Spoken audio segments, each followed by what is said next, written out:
আমাৰ ধীৰেন শৰ্মাদেৱ ইয়াৰ লেখক দুইখনৰে আৰু ধীৰেন শৰ্মাদেৱক মই যিটো পৰ্যবেক্ষণ কৰিছোঁ বহুত আগৰ পৰা আৰু আমি একেলগে বহুত দিন আমি একেলগে কামো কৰিছোঁ কিন্তু তেখেতৰ গোটেই দৃষ্টিভংগীটো হৈছে কি প্ৰাচীন অসমীয়া সাহিত্য আৰু প্ৰাচীন অসমীয়া সাহিত্যৰ যে আমি অধ্যয়ন নকৰোঁ তে আধুনিক সাহিত্যৰ বিশ্লেষণ সম্ভৱ নহয় গতিকে তেখেতে এটা কথা সদায় গুৰুত্ব দিয়ে যে ফাউণ্ডেশ্যন যিটো অসমীয়া সাহিত্যৰ যিটো ফাউণ্ডেশ্যন সেই ফাউণ্ডেশ্যনটো ধৰক আপোনাৰ আজি কত বছৰ আগৰ পৰা আৰম্ভ হৈছে গতিকে সেইখিনি কথা কিন্তু আমাৰ যেনেকৈ আমাৰ আলোচনা হ'ব লাগিছিলে মানে ধৰক আমাৰ সমালোচকসকলে সেই কথাবিলাক কিন্তু আমাৰ আলোচনা হোৱা নাই আৰু গতিকে তেখেতে সেই বিষয়বিলাকক লৈয়েই ইয়াত আলোচনা কৰিছে হেম সৰস্বতীৰ পৰা আৰম্ভ কৰিছে এইখন কিতাপ হেম সৰস্বতী হ'ল আপোনাৰ মাধৱ কন্দলীৰ যুগৰ 14th century আৰু তাৰ আগতে ধৰক চৰ্যাপদ বুলি কয় চৰ্যা গীত বুলি কয় গতিকে তাৰ পৰা আচলতে অসমীয়া সাহিত্যৰ আৰম্ভণি আৰু শংকৰদেৱতো পিছৰ আপোনাৰ শংকৰদেৱ হ'ল 15th century আৰু মাধৱ কন্দলী তাৰপিছত হেম সৰস্বতী এইখন হ'ল 14th century কিন্তু তেখেতসকল আপোনাৰ প্ৰি শংকৰী যুগ এটা আপোনাৰ গতিকে প্ৰি শংকৰী যুগটো কি আৰু শংকৰী যুগৰ মাজৰ যিটো পাৰ্থক্য বহুতে হয়তো এই কথাবিলাক নাজানে গতিকে সেই কথাবিলাকক গুৰুত্ব দি আণ্ডাৰলাইন কৰি পেলাই তেওঁ কিতাপখন লিখিছে আৰু বিহু উৎসৱৰ ওপৰতে ইয়াত 9টা প্ৰবন্ধ আছে একেলগে বিভিন্ন দিশ সম্পৰ্কে বিহুৰ তাৎপৰ্য তাৰে সাংস্কৃতিক দিশ তাৰ এগ্ৰিকালচাৰেল তাৰ যিটো ইম্পৰ্ট এনেকৈ গোটেইখিনি কিতাপ লিখিছে গতিকে মই ভাবোঁ যে সেই এখন কিতাপ আমাক উন্মোচন কৰিবলৈ মাতিছিলে আৰু দ্বিতীয়খন কিতাপ তেওঁ দুৰ্গা সম্পৰ্কে লিখিছে ইখন তাৰমানে যিটো শক্তি যিটো কাল আমি যেনেকৈ ভক্তিকাল যেনেকৈ এটা আছে এটা শক্তিকালটো আছে গতিকে শক্তিৰ যিটো প্ৰাধান্য শক্তিৰ যিটো গুৰুত্ব সেই গুৰুত্বটো ধৰক দুৰ্গাই অসুৰক বধ কৰিছিলে গতিকে দুৰ্গা কেন্দ্ৰিক যিটো আমাৰ এটা সংস্কৃতি যিটো আমাৰ দুৰ্গা পূজা বুলি কয় গতিকে সেই কথাবিলাকৰ ওপৰতো তেওঁ ইয়াতে আলোচনা কৰিছে গতিকে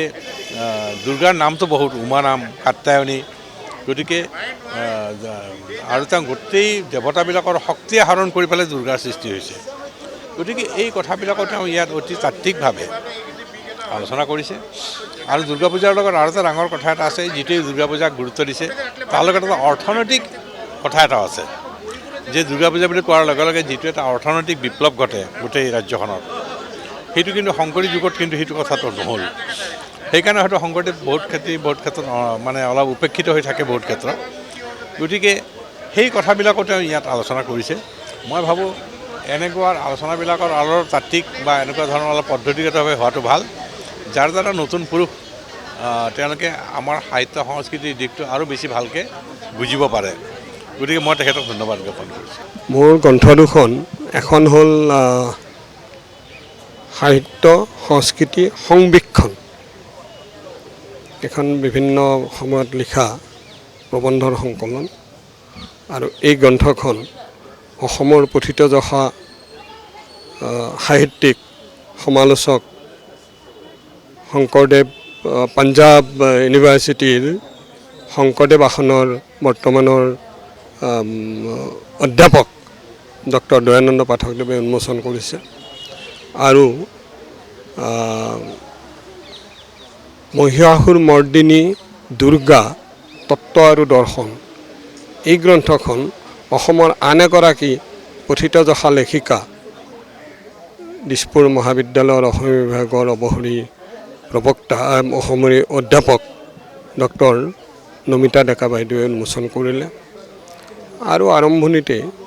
মন্তব্য প্ৰজ্বলন কৰিছে আন এগৰাকী গৱেষক সাহিত্য সমালোচক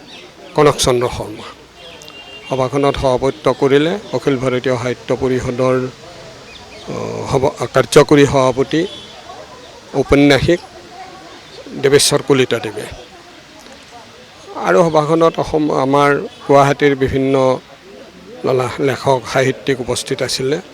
আৰু তেখেতসকলৰ সন্মুখত আৰু এই পণ্ডিতসকলৰ জৰিয়তে দি মোৰ গ্ৰন্থ দুখন উন্মোচন কৰিবলৈ পাই মই বৰ পৰম আনন্দিত হৈছোঁ আমাৰ পঢ়ুৱৈ পাঠক আছে সেইসকলে অসমৰ প্ৰাচীন সাহিত্য সংস্কৃতি কি আছিলে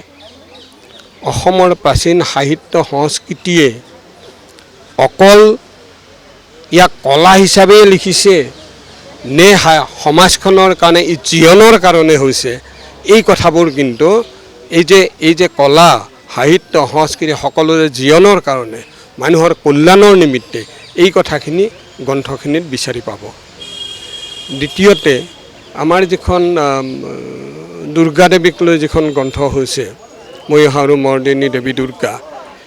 এইখনৰ মূল লক্ষ্যটোৱেই হ'ল যে আমাৰ সমাজখনৰ সংহতিটো শক্তিশালী কৰি ৰখা।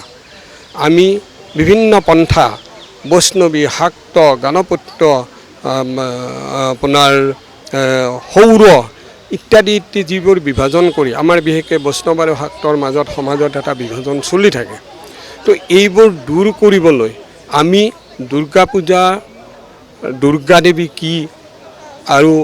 ইয়াৰ সামাজিক কি মূল্য, এইবোৰ কথা তাত আলোচনা কৰি পেলাই আমি যাতে সমাজখন এক হৈ থাকে, সংহতিপূৰ্ণ হয় আৰু আমাৰ নতুন প্ৰজন্ময়ো এই আমাৰ ঐতিহ্যপূৰ্ণ যি আমাৰ অসমখনৰ চিন্তা চৰ্চা, এই কথাবোৰ নতুনৰ মাজলৈ লৈ অনাৰ কাৰণেও তাত যথেষ্টখিনি গ্ৰন্থ এইখনত কোনোবাই যদি গভীৰভাৱে তাক অধ্যয়ন কৰে এই কথাবোৰ পাব। গতিকে মই আশা কৰিম যে এই গ্ৰন্থবোৰ এতিয়া আমাৰ পাঠকসকলে বিশেষকৈ এই প্ৰবন্ধ সাহিত্যৰ ক্ষেত্ৰত এটা আমাৰ অতি গুৰুত্বপূৰ্ণ কথা হৈ পৰিছে যে প্ৰবন্ধ সাহিত্য মানে গুৰুত্বটো গল্প আৰু উপন্যাস সাহিত্যৰ সৃজনীশীল সাহিত্যতকৈ যেন কম এনেকুৱা এটা ধাৰণা হৈ থাকে, কিন্তু যথাৰ্থতে যে সেইটো নহয়। ই এটা প্ৰবন্ধ সাহিত্য নহ'লে যে আকৌ সৃজনীশীল সাহিত্যখিনিয়ে গতি লাভ কৰিব নোৱাৰে, এনেধৰণৰ কথাবোৰো আছে। এই কথাবোৰ এই গ্ৰন্থবোৰৰ মাজত পাব। মই আজি এইসকল মানুহৰ মাজত এই গ্ৰন্থ দুখন উন্মোচন কৰিবলৈ পাই পৰম আনন্দিত হৈছোঁ আৰু পাঠক সমাজে গভীৰভাৱে বিশেষকৈ গহীন যিসকল পাঠক সেইসকলে এই গ্ৰন্থ দুখন পঢ়ি উপকৃত হ'ব বুলি আমাৰ ধাৰণা আৰু আমিও ভাবিম আমাৰ শ্ৰমৰ সাৰ্থকতা তাতেই হ'ব। যিকোনো খবৰৰ বাবে যোগাযোগ কৰক 7099017330 লগতে 7099017110 নম্বৰত।